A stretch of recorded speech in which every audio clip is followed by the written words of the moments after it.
कि युग परिवर्तन की आवाज़ लगती है और युग परिवर्तन में जो इतिहास आपका भारतीय है सभी को मालूम है।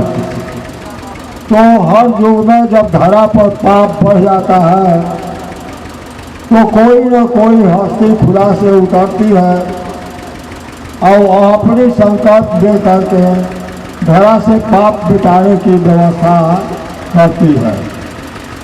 इसी के संबंध में इस धरती पर संत परम पूज्य परम संत बाबा जय गुरुदेव जी महाराज ने सन 79-80 में अपने भक्तों के सामने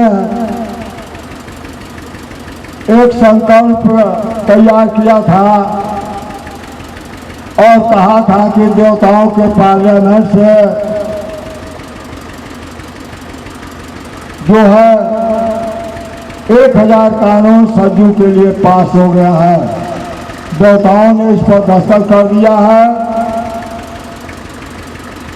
और कहा था कि संकल्प कराया था कि कलयुग में कलयुग जाएगा और कलयुग में सतयुग आएगा और उसके बाद धरा पर कोई अवतार नहीं आएगा। ये धर्मशास्त्र के पुस्तकों में भी लिखा हुआ है कि सतयुग आएगा और सभी लोग कहते हैं भाई कलयुग है। किसी से पूछिए तो कहेंगे कि भाई कलयुग का राज है। तो ये तो नियम है कि सतयुग के बाद त्रेता आया तो जो अवतार हुआ उसका इतिहास सब लोग जानते हैं कि राम रावण युद्ध हुआ और रावण मारा गया और त्रेता लगा। धर्म की स्थापना किया और पांडव कौरव युद्ध करा के देश की व्यवस्था बदल दिया। इसी तरह से इस धरती पर चाणक्य जी महाराज राजकाज को बदल दिए। तो जब धरती पर पाप बढ़ता है तो सबसे पहले पाप को दूर करने के लिए आगे ब्राह्मण ही आते हैं, गुरु ही आते हैं, गुरु आवाज़ लगाते हैं। जैसे राम के आने की आवाज़ गुरु लगाए और ईसा मसीह को आने की आवाज़ यूहन्ना ने लगाए और कृष्ण भगवान के आने की आवाज़ गुरुदेव ने लगाया। इसी तरह से बाबा जय गुरुदेव ने आवाज़ लगाया कि कलयुग में कलयुग जाएगा और कलयुग में सतयुग आएगा। किसी को क्या पता था कि सतयुग कहाँ है और कौन लाएगा, कहाँ से आएगा, ये पता किसी को नहीं रहा। इतिहास गवाह है और ये है कि कोई भी विद्यार्थी पढ़ता है तो उसका इम्तहान होता है तभी वो क्लास पार करता है। अगर इम्तहान न हो तो क्लास नहीं पार कर सकता है। इसी तरह से संत महात्मा जी धरती पर जब पाप को समाप्त करने के लिए अपनी आवाज़ लगाते हैं तो उस आवाज़ के तरफ वो आवाज़ देते हैं कि धरा पर अवतार होगा। इसी के क्रम में बाबा जय गुरुदेव ने कहा है कि धरा पर अवतार हो चुका है और सतयुग लगेगा। काशी में सतयुग आगमन साकेत महायज्ञ किए थे और उस यज्ञ में विश्वनाथ मंदिर से शंकर जी को जगाए थे और वो एक चिड़िया के रूप में 11 दिन का कार्यक्रम था। उनके यज्ञशाला में 11 दिन एक चिड़िया जब कार्यक्रम उनका संपन्न हो गया तो उसके बाद अपने भक्तों से कहे कि इस चिड़िया को देख लो, यह चिड़िया भी शंकर जी हैं और ये भक्तों के साथ जाएंगे और जब लौट कर आएंगे तो कार्यक्रम आगे बढ़ेगा। लेकिन उसमें न कोई अन्न दाना पानी कुछ नहीं थी। कार्यक्रम पूरा हो गया और उसके बाद वो भक्तों के साथ चल दी। तमाम भक्त कहे कि हमारे यहाँ वो चिड़िया आई थी, हमारे यहाँ भी चिड़िया आई थी। उस समय में बाबा जी का शेष नहीं था। लेकिन वो चिड़िया जो है सब जय गुरुदेव वालों के बीच से घूमते हुए हमारे यहाँ वो चिड़िया आकर एक पुजवर था उसी पर गिरी और हमारे यहाँ का एक लड़का जा रहा था, उसने डंडा से उसको मार दिया, वो बेहोश हो गए। और बेहोश हो गई तो हमारी जेठी भाभी जो थी उसको चिड़िया को कोरा में उठा कर ले जा करके उसने दूध पिलाया और जब दूध मुंह में डाला और चिड़िया दूध पी करके प्राण से आ गई। तो वो चिड़िया ने हमको सौंप कर दिया और वो चिड़िया हमको सौंप दिया और उसके बाद हमको उनको दरबार में बाबा जय गुरुदेव का महसूस हुआ। जबकि 79-80 में बाबा जी यह घोषणा किए थे कि सज्जू कौन लाएगा और 92 तक दूरदर्शन और भूतक लड़ा करके लेकिन सफलता नहीं मिली। तो जब सफलता उनको नहीं मिली तो उन्होंने इस सफलता की बात अपने गुरु से पूछा अपने ध्यान में कि इस हार का कारण क्या है। तो उनको आकाशवाणी हुई कि इस हार का कारण, बाबा जी को मालूम हो गया कि हार का कारण सफलता तब मिली जब उस मालिक की आवाज सुनने वाला कोई धरती पर अवतार लेगा तब। इसके बाबा जय गुरुदेव ने परीक्षा लिया। 45 करोड़ शिष्यों में कोई उस परीक्षा को पास नहीं किया। जैसे राजा जनक संकल्प रखे थे कि जो सीता की जो धनुष तोड़ेगा मैं उससे शादी सीता का करूँगा। उसी तरह से बाबा जय गुरुदेव का यह संकल्प है कि सज्जू कौन लाएगा, यह एक उनका रखा हुआ धनुष 45 करोड़ ने कोई पास नहीं किया। तो बाबा जी ने कहा कि चलो तुम लोगों ने मेरा काम नहीं किया, जब हम ही को बीज बोना है, हम ही को बाग लगाना है, तो हम अपने तौर तरीका से बीज बोएंगे, बाग लगाएंगे, सींचेंगे और जब फल आएगा तो चक्कर जाएंगे। जब मुझको स्वप्न मिला और जब बाबा के दरबार में हम नामदान लिए 2 अक्टूबर 1987 को, और नामदान लेने के बाद हमें जो ऊंचाई की चढ़ाई मिली उसकी मैंने चिट्ठी बाबा जी को लिखी। जब बाबा जी उस चिट्ठी को पढ़े तो जो चीज खोज रहे थे वो उस चिट्ठी से उनको मिल गया। जब मिल गया तो बाबा जी ने अपना उत्तराधिकार का कागज मेरे नामे लिख करके और चिट्ठी छोड़ करके मेरे नाम से लिख करके भेज दिया। और उसके बाद से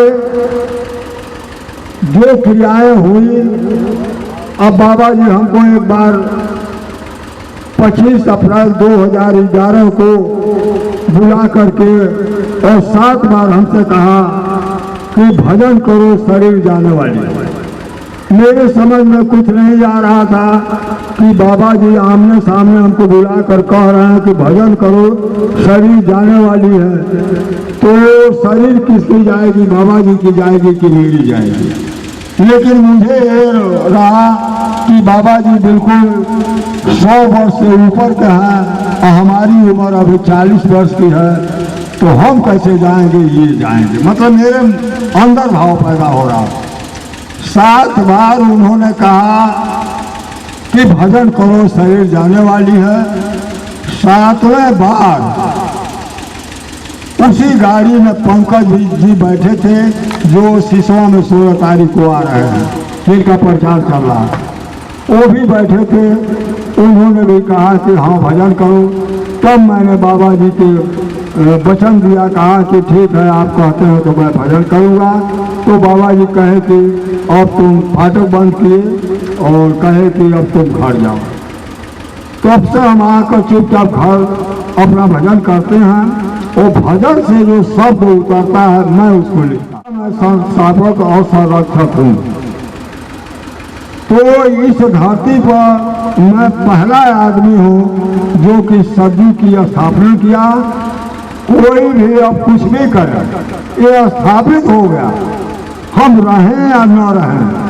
लेकिन ये सतयुग जो मेरे द्वारा जागरण हुआ है वो महामंत्र है, और वो महामंत्र ही ये सतयुग धरा पर लगा देगा। लेकिन मैं उसका बिना माध्यम का कोई काम नहीं होता। तो एक मुझको गुरु ने माध्यम बनाया, और इस माध्यम के अनुसार मेरी बहुत भी यात्रा भी हुई है। हमारे गांव नगर के लोग सब जानते हैं कि मेरे साथ क्या क्या दुर्घटना हुआ। लेकिन जो भी हुआ वो सबको मालूम है कि भक्त की परीक्षा होती है। राजा हरिश्चंद्र को वशिष्ठ और विश्वामित्र दोनों लड़ गए। वशिष्ठ मुनि राजा हरिश्चंद्र को राज तिलक कर दिए। तो विश्वामित्र कहे कि आज तक इनके साथ मैं रहकर इनका पैर दबाया, सेवा किया, मैं बाल ब्रह्मचारी हूँ, तपस्वी हूँ, तो मैं सत्यवादी नहीं घोषित कर रहा है और एक राजा को घोषित कर रहा है। तो राजा और सत्यवादी कैसे हो सकता है? कलयुग आया तो उस समय भी युद्ध हुआ। जब द्वापर आया तो उस समय भी युद्ध हुआ। त्रेता आया तो उस समय भी युद्ध हुआ। इस समय कलयुग जाएगा, सतयुग आएगा, तो क्या बिना युद्ध के हो जाएगा? राजा है तो राजा जब हारेगा तब ना अपना हक देगा। तो इस समय कलयुग राजा, आपके कलयुग राजा बाबा जी ने कहा कलयुग तुम्हें देखना चाहते हो तो मथुरा आ जाओ। अरे 45 लोग जो राष्ट्रीय कार्यकारिणी के लोग थे उन्हीं को बाबा जी ने घोषणा किया कि यही कलयुग है। तो आज सतयुग और कलयुग के टक्कर का पहचान जो है, ये पूरे भारत में घर घर में युद्ध शुरू हो गया। नेताओं में युद्ध शुरू हो गया है। धार्मिक लोगों में धर्म आपस में लड़ रहे हैं। धर्म लड़ेंगे आपस में, भगवान तुम्हारा क्या होगा? आज भगवान की लड़ाई में अल्लाह भगवान है, फिर राम भगवान है। कहीं मंदिर तोड़ा जा रहा है, कहीं मस्जिद तोड़ा जा रहा है, कहीं अनुग्रह युद्ध छिड़ गया। अब ये युद्ध शांति तब तक नहीं होगा जब तक सतयुग को लोग कबूल नहीं करेंगे। ये खेल और तमाशा कुदरती है, किसी व्यक्ति और या किसी राजनेता का नहीं। ये कुदरती परिवर्तन होता है। परिवर्तन करने का पावर कुदरत को है। परिवर्तन करने का पावर किसी मानव का नहीं है। ये कुदरत ईश्वरीय लीला होता है और इस ईश्वरीय लीला के तहत परिवर्तन होता है। तो आज कलयुग जाने और सतयुग आने की टक्कर चल रहा है। देश विदेश में लड़ाई छिड़ गई है और तरह तरह के जो है घर घर में लड़ाई। जब ज्ञान हुआ कि वास्तव में मनुष्य जो है, जो मनुष्य किस लिए इस धरा पर आया है, तो साफ लिखा है कि बड़े भाग्य मानुष तन पावा सुर दुर्लभ सदग्रंथ। यानी इस मनुष्य शरीर जो मिला है, ये शरीर इस सृष्टि में सभी लोग उठाकर देखें कि मानव ऐसा कोई चीज नहीं है। मानव ऐसा कोई चीज नहीं है। लेकिन मानव इस कलयुग में, कलयुग का जो है तीनों पाया पाप का, यानी कलयुग धर्म जो है पाप का ही धर्म है और वही धर्म दिखाई दे रहा है। आदमी मस्त है, शराब पी लिया, उसको क्या पता क्या है, मांस काट कर खा रहा है, क्या पता है कि उसको क्या है। लेकिन बदला किसी को मान का, जब भगवान कृष्ण बदला दे सकते हैं बाल मारा बहेलिया बनकर जब भगवान को कृष्ण को बदला दे सकते हैं, तो आप जीव को मार करके और हिंसा कर रहे हैं, क्या वो बदला नहीं चुकाएगा? तो मानव, इतना मानवता गिर गई है कि मानव अब जब ये देखिए, जब कचहरी में भीड़ लगने लगे तो समझ लेना चाहिए कि मानवता खत्म हो गई। जब डॉक्टरों की यहाँ भीड़ लगने लगे तो समझ लीजिए कि मानव का अस्तित्व खत्म हो गया। इस तरह से आज व्यवस्था इतनी बिगड़ गई है कि कोई कुछ समझ नहीं रहा। जाड़े का होगा तो रजाई बनवाए पड़ी, कितनो कुछ भी होगा, लेकिन जब जाड़ा कपकपा दे तो रजाई बनवाए पड़ी कि नहीं बनवाए। आ गर्मी जब होके लगे तो छाया के लगे जाए पड़े, ये निश्चित बात। तो उसी तरह से जब समय आएगा तो उस समय के पास जाना पड़ेगा। हमारे बोर्ड पर लिखा हुआ है कि सतयुग नाम किसका? तो समय का। पुरुष बलि नहीं होता है, समय हो तो बलवान। भिलन रोटी गोप का वही अर्जुन वही बाल, तो समय बलवान होता है।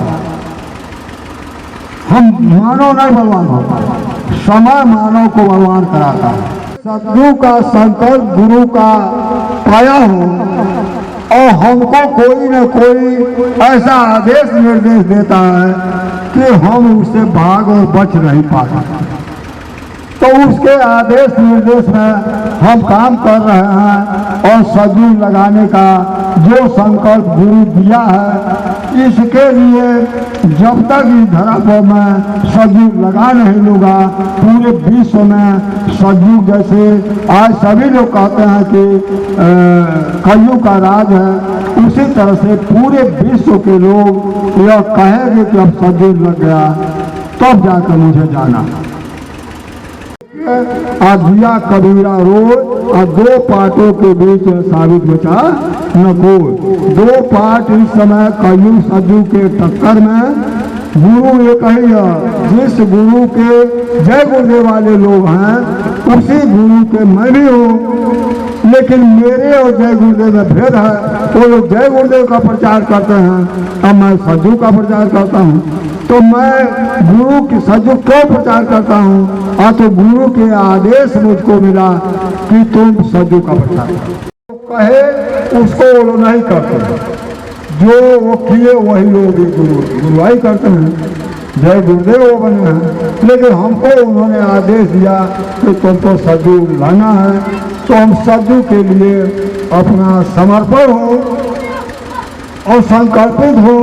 इसके लिए जब तक सतयुग नहीं लग जाएगा तब तक मेरी शरीर भी जाने वाली नहीं, क्योंकि जो संकल्प जो करता है और संकल्प नहीं पूरा होता है, तो अगर उसके शरीर भी चली जाए तो फिर वो संकल्प पूरा करने के लिए फिर दूसरी शरीर धारण करता है। इसी के दौरान में ये संकल्प जो है सतयुग का, ये महात्मा गांधी का संकल्प है, राम राज का और भारत को आज़ाद कराने का। लेकिन भारत तो आज़ाद हो गया और महात्मा गांधी को गोली लगी, उनका अधूरा सपना राम राज का बाकी है, तो उनको पुनः जन्म लेना पड़ा है। अपने संकल्प को पूरा करने के लिए महात्मा गांधी, गोली तो लगी, शरीर चली गई, लेकिन आत्मा तो नहीं चली गई। आत्मा का संकल्प है और उस संकल्प को पूरा करने के लिए इस धरती पर महात्मा गांधी का पुनः जन्म हुआ है। वही अवतार के रूप में इस धरती पर भी वही जो हार गए। तो कहने का मतलब, जो संकल्पित है अपने संकल्पित पर अटल है, तो मैं उस संकल्प के द्वारा जो आदेश निर्देश मिलता है वो काम मैं करता हूँ। अब रहा ये कि बाबा जी का जो दूरदर्शी बनाए और भूमद्योतक बनाए और चुनाव मैदान में उतार दिए, लेकिन सफलता नहीं मिली। ये क्यों उतारे, क्यों बनाए कि जैसे मोदी जी एक दिन कहले कि सब लोग थाली बजा दो, तो घर घर में थाली लोग बजा दिए। तो पावर में सत्ता पक्ष से बोलना तो उनकी बात सब लोग मानो ना। उसी तरह से बाबा जी सोचे कि इस तरह से अब धोते ही रह जाएंगे, क्यों नहीं व्यवस्था बदल दिया जाए और सत्ता अपने हाथ में आवे, और वहां से जब हम लागू करेंगे तो व्यवस्था बदल लेंगे। लेकिन दूरदर्शी लड़ाए और भूमद्योतक लड़ाए, लेकिन बहाने नहीं हुआ। तो जब नहीं हुआ तो उनको इसके बारे में विकल्प निकालना पड़ा, और विकल्प दे करके वो पर्दे के आड़ में चले गए हैं। तो उन्होंने अपने गुरु से पूछा, तो आवाज मिला कि मेरी आवाज किसी ने नहीं सुना, सब अपना अपना प्रचार किया। तो बाबा जी कहे भाई जो आवाज सुनने वाला आएगा वही आएगा। तो जो ये काम मैं कर रहा हूँ उसी आवाज पर कर रहा हूँ, काम उसको करना है, लेकिन मैं उसका एक हमको माध्यम अपना बनाए हुए हैं। ऐसे माध्यम के वजह से हम जो है अपना काम करते हैं। कोई मुझको कुछ भी कहे इसका मुझे परवाह नहीं आता। तो जो शब्द आता है उसी शब्द के हिसाब से सब मैं काम कर रहा हूँ कि वही नजर आ रहा है। मानवता खत्म हो गई है।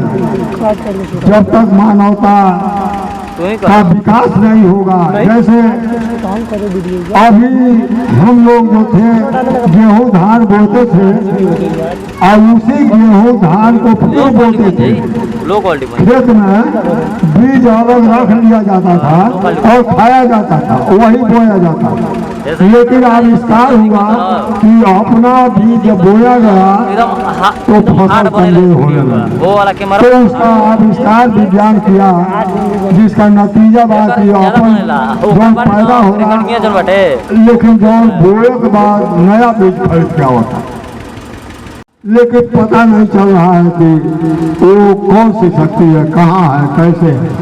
जैसे बाबा जी अपने मंच से सत्संग देते हुए कहे थे कि जो तुम्ही लोगों को बीच से एक आत्मा उड़ेगी जिसका साथ तुम लोग दे देना। उसी समय में वैज्ञानिक पेपर में गलत किया था, हमने पढ़ा था कि एक आत्मा सूक्ष्म लोक में जा रही है, आ रही है, सूक्ष्म लोक में बैठक बना रही है, लेकिन ये पता नहीं चल रहा है किस शरीर की। वो दिया था इतना। और उसके बाद दूसरे दिन के पेपर में दिया था कि संगीतों के द्वारा सतयुग धरा पर उतर रहा, संगीतों के द्वारा किसी संस्थान में सतयुग उतर रहा है, लेकिन पता नहीं चल रहा है कि किस संस्थान का है। तो ये चिन्ह दे रहे हैं लेकिन पकड़ नहीं रहे हैं। फ्लोरेंस में लिखा है कि सारण को मैं देख रहा हूँ, एक प्रकाश आ रहा है, लेकिन वो हिंदू होगा, जबकि वो फारसी दूसरे भाषा के यानी क्रिश्चियन भाषा की थी। लेकिन वो कहे कि वो जो शक्ति आ रही है सारण मैं देख रहा हूँ, वो जो है हिंदू है और भारत में उसका जन्म हुआ। तो तमाम भविष्यवक्ता अपनी अपनी बयान दे रहे हैं और भविष्य भी कर रहे हैं, लेकिन कोई अभी पकड़ नहीं रहा है कि वो कौन है। जरा पर शासक बनने योग्य नहीं है। और ये सत्ता किसके हाथ में जाएगी? और तो संतों के हाथ में जाएगी। जब संत राज आएगा तो सुख बरसाएगा। उसके लिए ये धरती के जितने महात्मा थे, एक बार दिल्ली जा करके राजनेताओं के सामने यह प्रश्न रखे थे कि हम लोग इसलिए आए हैं कि हमारी बात सुन ली जाए कि गौकशी बंद कर दिया जाए, शराब बंद कर दिया जाए, हम लोगों की इतना से लोग। तो उस समय मायावती मुलायम वगैरह बोले थे लोग कि हम दोनों के वोट पा कर आए हैं, आप हम दोनों का काम करेंगे, आप लोगों को ये काम करना है तो जनता के बीच जाइए और वोट लेकर आइए, तो आप इस काम को करें। तो और उनकी मांग तो वो देता रहे, अब उन लोगों को वोट देते हैं। तो जब भाई 5 बरस आप तपस्या करते हो और एक दिन के वोट में अपना सब तपस्या दे देते हो, तो उसका धर्म निरपेक्ष राज है। तो धर्म निरपेक्ष राज में धर्म तुम करते हो, वोट दे देते हो, पाप वो करता है, तो कितने ऊपर पड़ी 16 जन जेल में बालो राज सरकार चलाने वाले, ये महात्मा लोग जेल में है लोग कि नहीं है। तो पपुआ जब तपस्या करता रहा, वो दे देता रहा, तो ओकर फल कलयुग पाता। तो कलयुग के नियम बा कि पाप के राज है, हमारा कानून बा हम पाप करब। तो जब पाप करब आई तो के दे लो, तो पपुआ फल के पाए, फल तो महात्मा लोग का पाए बा। क्योंकि ये धर्म के मतलब क्या हुआ, तो ये सभी लोग जो हैं पाप के गर्त में फंस रहे हैं और किसी को पता नहीं है कि इसका रास्ता क्या है।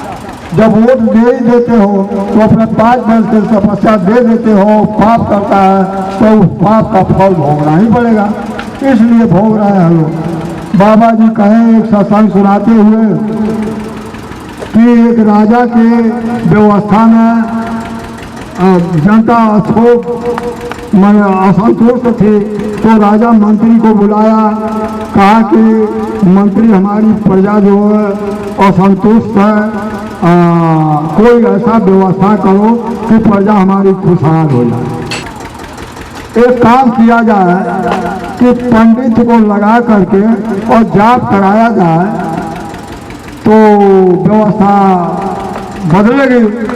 तो राजा का हुक्म हो गया, ठीक है बुला दो। तो ये मंत्री चले तो देखे नदी के किनारे पंडित जी थोड़ा नहा के अब बैठ करके कुछ पूजा पाठ कर रहे थे। तो ये गए तो कहे कि आप पूजा कर रहे हैं? तो हाँ। तो हमारे यहाँ एक जाप का काम करना है, तनख्वाह मिलेगा, जाप करोगे? तो वो कहे कि हमारा यही काम है, अगर तनख्वाह मिलेगा तो क्यों नहीं जाप करेंगे। तो ले जा करके लगा दिया गया। तो वो सोचने लगा क्या करें क्या न करें, क्या करें क्या न करें, यही जाप करने लगा। तो जब सूचकांक देखा गया तो एक अंश वो देख रहा है कि क्या पहला कर रहा है, तो वो कह रहा है कि क्या जाप करें क्या न करें। दूसरा का कह रहा है कि जो ये करें सो मैं करें, और ये कह रहा है कि हाजिरी कब तक चली। तो ये कहता है जब तक राजा नहीं आई तब तक चली, अभी जाप करें कि जब तक राजा नहीं आई तब तक चली। और ये जाप करते करते फिर बढ़ गया। अब ये हुक्म गया तो आया राजा देखने के लिए क्या जाप कर रहे हैं, सबकी जाप सुना। तो अंतिम में वो बोल रहा था कि जब तक राजा नहीं आएगा तब। राजा को चटकन लगा, वो कहा कि तो वो कहा कि अब तुम लोग बंद करो, अब मेरा हुक्म चलेगा, अब मेरा हुक्म चलेगा।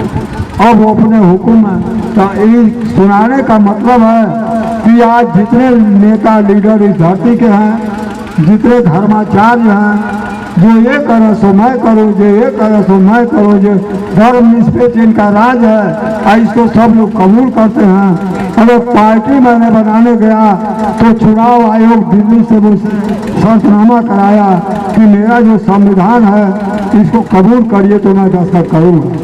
हमारी मजबूरी रही, हमने कहा ठीक है मैं आपके संविधान को मानता हूँ, और तो दस्तखत किया। तो हमने पार्टी की रचना किया। तो कहने का मतलब है कि आज ये कलयुग के राज के खिलाफ कोई महात्मा आज तक आवाज जो भी लगाया तो सब मारा गया। यीशु मसीह को सूली पर चढ़ाकर मारा गया, गांधी जी को गोली से मारा गया, जितने महात्मा संत आए सबकी तो दुर्गत हो गई। लेकिन नहीं, कुछ भी हो तो क्या, अरे जो सृष्टि का मालिक है बहुत पावरफुल, वो तो जब चाहेगा तो ऑपरेशन कर देगा, लेकिन समय लेकर वो भी आप कोई भी नहीं चाहता है कि हमारा मरीज मर जाए। नहीं तो सृष्टि तो 10 मिनट 1 घंटा में सब समाप्त हो गया। उस बोर्ड पर सावधान सतयुग आ गया। विश्व शांति का महामंत्र सभी लोग प्रयोग करेंगे, सुख शांति पाएंगे। लेकिन 80-90 वर्ष गांधी जी को समझाना पड़ा, तब जो है अंग्रेज हटे। उसी तरह से कलयुग के जाने का कुछ समझौता चल रहा है। जब ज्ञान हो जाएगा, लोग मान लेंगे, तो दही चूड़ा रानी के उर्दगानी के हो गया। उसी तरह से कलयुग चला जाएगा, सतयुग आ जाएगा। सतयुग जय सतयुग, जय सतयुग, जय सतयुग। जय सतयुग नाम किसका, समय का, जय सतयुग नाम किसका, समय का, जय सतयुग नाम किसका। समय का। मैं इसी पर अपनी वाणी को विराम दे रहा हूँ। जय।